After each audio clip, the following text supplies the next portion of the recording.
안녕하세요. 이슈 라이브톡입니다. 지난 11월 4일에 미국에서 오프 이어 선거가 있었는데요. 대통령 선거는 4년마다 하고 중간 선거는 대통령 임기 2년 차의 연방의회 선거를 중심으로 이루어집니다.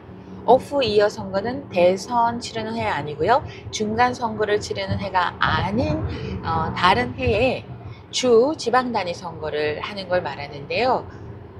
이 오프 이어 선거에서는 주지사, 시장, 주의회, 교육위원회, 주민발의원 등의 선거가 주로 있습니다. 각 도시의 주거비, 교육제도, 치안, 교통, 공공서비스 같은 생활 정책을 결정하는 선거라고 할 수 있는데요. 이번 11월 4일 선거는 뉴욕, 버지니아, 뉴저지를 비롯한 주요 주 대도시에서 큰 변화가 있었습니다. 우선 뉴욕시 엄청나게 화제가 됐죠. 뉴욕시 시장 선거에서 조란 맘다니가 당선됐습니다. 미국 대도시 최초의 무슬림 시장이라고 할 수 있고요. 굉장히 강한 진보 성향의 가치를 전면에 내세운 그런 후보였습니다. 주거, 교통, 문화의 공공성 재정립을 주요 공약으로 내세웠는데요. 조란 맘다니가 이제 당선되고 나서 이런 연설을 했는데, 뉴욕은 이제 다시 모든 사람이 살 수 있는 도시가 되어야 한다, 이렇게 연설을 했습니다. 뉴욕이 임대료가 굉장히 높거든요. 그 높은 임대료 그리고 주거난이 조란 맘다니가 당선이 되는 결정적인 요인으로 작용을 했다라는 분석이 언론을 중심으로 나오고 있습니다.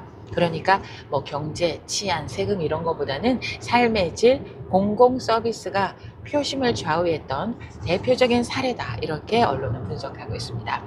자, 두 번째는 버지니아주인데요. 버지니아주에서는요, 버지니아 처음으로 여성 주지사가 당선됐습니다. 에비게일 스펜버거 주지사가 당선됐는데, 에비게일 스펜버거는 CIA 출신의 국정안보 전문가입니다.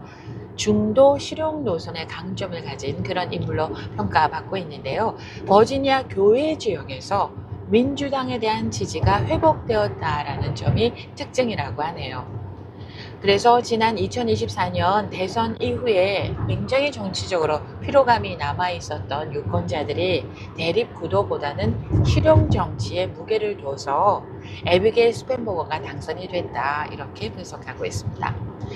뉴저지 주지사 선거에서는 미키 쉐릴이 당선이 됐는데요. 쉐릴은 해군 헬기 조종사 출신입니다. 전통적으로 교육, 교통, 지역 산업 정책에서 균형 감각을 보이고 있다, 이런 평가를 받고 있고, 교외의 중산층 유권자의 신뢰를 얻었다라고 합니다.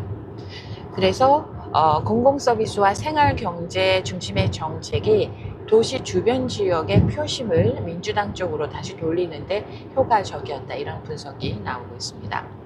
그런가 하면은 여전히 미국의 남부, 중서부 지역은요, 공화당 지지가 아주 견고했습니다. 루이지애나, 켄터키, 오하이오 등에서는 공화당이 기존의 지지 기반을 안정적으로 유지했던 것으로 분석이 됩니다.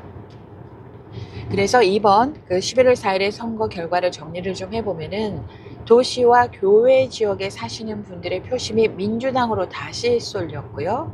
또 농촌과 남부 지역에 사시는 분들은 여전히 공화당을 지지하는 것이 우세했고요. 그리고 트럼프 행정부 1년 차에 대한 초기 평가전 성격의 이번 선거에서 친트럼프, 반트럼프 이런 것보다는 생활 경제 이슈가 더 우세했다, 이렇게 볼 수가 있습니다. 그리고 또 각 주요 언론들은요, 세대별 소득, 그리고 거주 계층, 또 교육 수준이 투표의 선택을 가른 핵심 기준이었다라고 분석을 했는데요. 뉴욕타임스하고요, 그리고 워싱턴 포스트 공동 분석을 보면은 이번 선거에서 가장 뚜렷한 표심 이동은 젊은 층 18살에서 34살, 교외에 사는 40대, 50대에서 민심이 좀 이동을 했다고 볼 수가 있는데, 18살에서 34살이면 Z세대, 밀레니얼 세대고요. 그리고 35살에서 54살, 이제 교외에 사는 중산층인데, 민주당 쪽, 그리고 진보 성향 쪽에 투표를 많이 했고요. 그리고 55살 이상의 분들은 여전히 전통 보수층인데 여전히 공화당을 지지하는 것을 유지했습니다. 자, 그리고 학위별로 보니까요. 뉴욕타임스가 분석한 건데요. 대학 학위를 갖고 있는, 대학 학위 이상을 갖고 있는 이런 층에서는 민주당 우세였었고요. 그리고 대학 학위 없고 노동이나 서비스 일을 하시는 분들은 여전히 공화당을 지지하고 있었습니다. 자, 그래서 이번 선거는 로이터 통신은 이렇게 정리했습니다. 두 개의 미국이다, 이렇게 정리를 또 했었고요. 왜냐하면 민주당을 지지하는 쪽, 공화당을 지지하는 쪽의 표심이 이제 뚜렷하게 보였으니까, 그것도 이제 그 생활을 기반으로 하는 그 정책을 지지하는 것에 따라가다 보니까 민주당, 공화당 지지하는 게 좀 나뉘었다. 두 개의 미국이다. 이렇게 봤던 모양입니다. 또 한번 정리를 해보면 이번 11월 4일의 선거는 Z세대하고 청년층은 일상에 들어가는 비용을 보면서 이걸 이제 정치적으로 움직였다라고 할 수가 있고요. 교외에 살고 있는 중산층은 그러니까 스윙 계층으로 이제 다시 떠올랐습니다. 보수적인 쪽으로 갔었다가 이번에 이제 진보 쪽으로 이제 움직이고 있는 모습을 보이고 있고요. 그런가 하면 농촌과 내륙 지역에서는 여전히 공화당을 지지하는 그 성향이 굳건히 남아 있습니다. 자, 그래서 내년에 다시 또 선거를 하게 되는 중간 선거에서는 어떤 모습이 어떻게 나올지 매우 궁금해지는 11월 4일 선거였습니다. 여기까지입니다. 고맙습니다. 안녕.